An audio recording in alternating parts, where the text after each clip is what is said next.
I went to see Sam Hui earlier this year. I first discovered him when I was maybe 7 or 8. We had, I think, 1 or 2 cassette tapes of his. I think my dad might have gotten them to learn more about Hong Kong slang when he first moved here. See, Sam Hui was the first artist to write and sing modern music, like rock and pop songs in Cantonese. I mean, of course, Cantonese music existed before him, but they were more like traditional operas and folk music, like nursery rhymes and stuff. So he was the first to localize Western music for Hong Kong with Chinese lyrics, and dare I say it, probably for all of China. So I've never seen him live. I've never seen him in person. He's the same age as my dad, so he's pretty old now. So not as old as Mick Jagger perhaps, but still pretty old to be playing a pop concert. I took the train to Hong Ham. The Hong Ham Coliseum was a big deal when it first opened in the 80s. I've actually never been to a show there before, so I saw the experience as a re-initiation of sorts for me moving back to Hong Kong. So the stage was set, and there was this grand orchestral intro that went on for a bit too long. I've been waiting for this moment for 30 years, and there he was.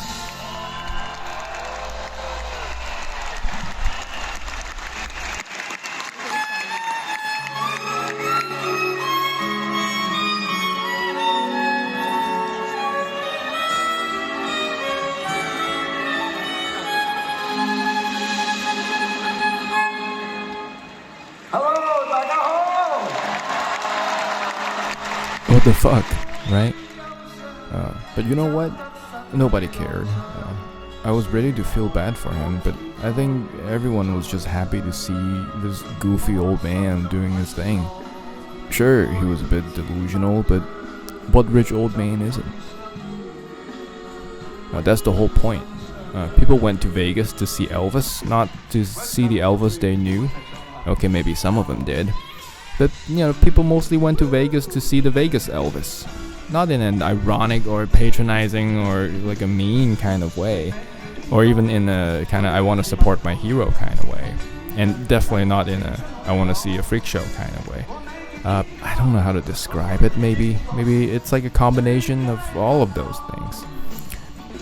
He's just like that one goofy uncle who gets drunk at every family gathering, but everyone still loves him because he's genuinely a nice guy, and he's actually funnier when he's kind of dumb.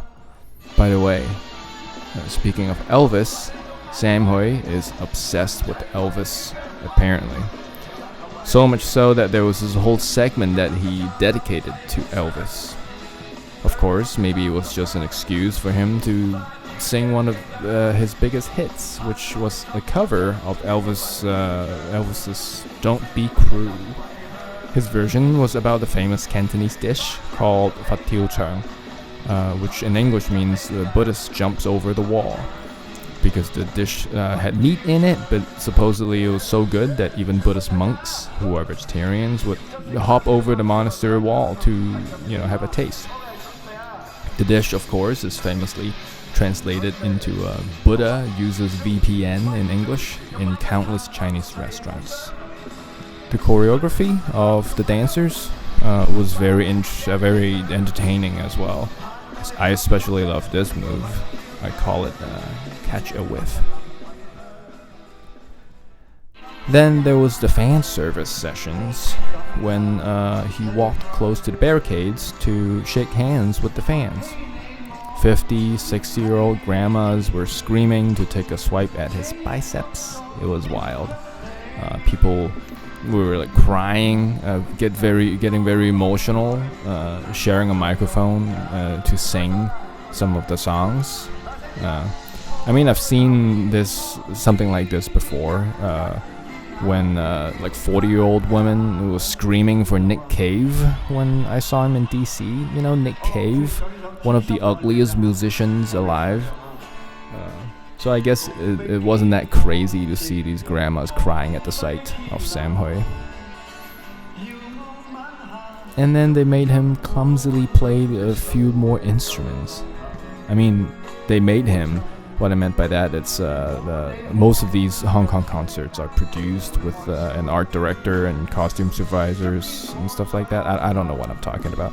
Maybe he just wanted to do it himself to show off to his fans that he could play postmodern piano with 2 fingers. Shout out to the backup band, by the way, especially the percussionists who played like nobody was watching. Well, I was watching and I was a big fan. Everyone else in the orchestral pit was just chilling. And then there was this guy.